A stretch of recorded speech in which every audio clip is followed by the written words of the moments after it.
Hi hello నమస్తే welcome to Telugu ప్రభ. నేను మీ journalist Shivajyothi.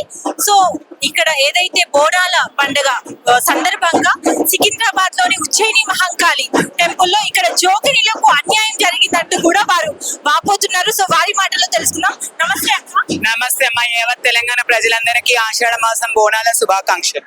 అసలు ఏంటి, ఎక్కడ అన్యాయం జరిగింది, ఏమైంది? పోలీస్ వాళ్ళతోనే అన్యాయం అనేది జరిగింది. లోపల పొన్నం ప్రభాకర్ గారు మినిస్టర్ గారు ఉండే ఆయన సాల్వ్ చేస్తా ఉన్నాడు. మా ప్రాబ్లమ్స్ ఏంటో మేము చెప్పినాము. ప్రతిసారి ఎవరో ఒకళ్ళు పొలిటికల్స్ అంటే ఇప్పుడు పాలిటిక్స్ లో ఉన్న వాళ్ళు చేంజ్ అవుతా ఉంటారు, కానీ మేము అమ్మవారి సేవలు ఉండేటోళ్ళం ఎప్పుడు చేంజ్ కాము. మా బ్రతుకు మా జీవితమే అమ్మవారు అని మేము ఉంటాము. అట్లాంటి కడ మమ్మల్ని బోనాలు తోసేసి మా బోనాలు పడేసి వాళ్ళు చెప్పిన టైంకి మేము చేసినాము. వాళ్ళు ప్రతి ఒక్కటి ఏదైతే నడుచుకోండి అని చెప్పినాం వాళ్ళకి మేము అనుకూలంగా స్పందించినాం, కానీ వాళ్ళు మాకు స్పందించలేదు.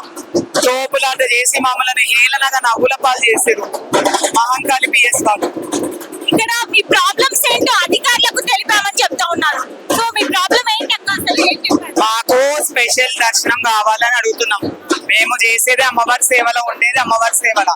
మాకంటూ ప్రత్యేకంగా ఈ సార్వలు కప్పండి, మాకు చీరలు సారలు ఇవ్వన్నారు. మాకు ప్రత్యేకమైన లైన్ కావాలి. మాకనే కాదు, ఎంతమంది శివశక్తులు ఉన్నారో అంతమంది ప్రత్యేకమైన లైన్ కావాలి.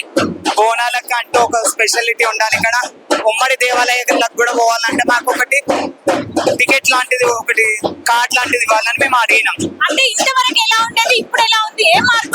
ఏం మారలేదు, ప్రతిసారి ఉన్నట్టే ఉంది. వీళ్ళు ఏదో చెప్తారు, ఒక్క రోజులో అయిపోతుంది కదా అనుకుంటారు, కానీ ఇప్పుడు మేము ఊకునేది లేదు. మేము ఆగము. మినిస్టర్ గారు మాట్లాడారు, మళ్ళీ దేవాదాయ శాఖ మినిస్టర్ వాళ్ళతో కూడా మాట్లాడతాను చెప్పారు. మాట్లాడినారు.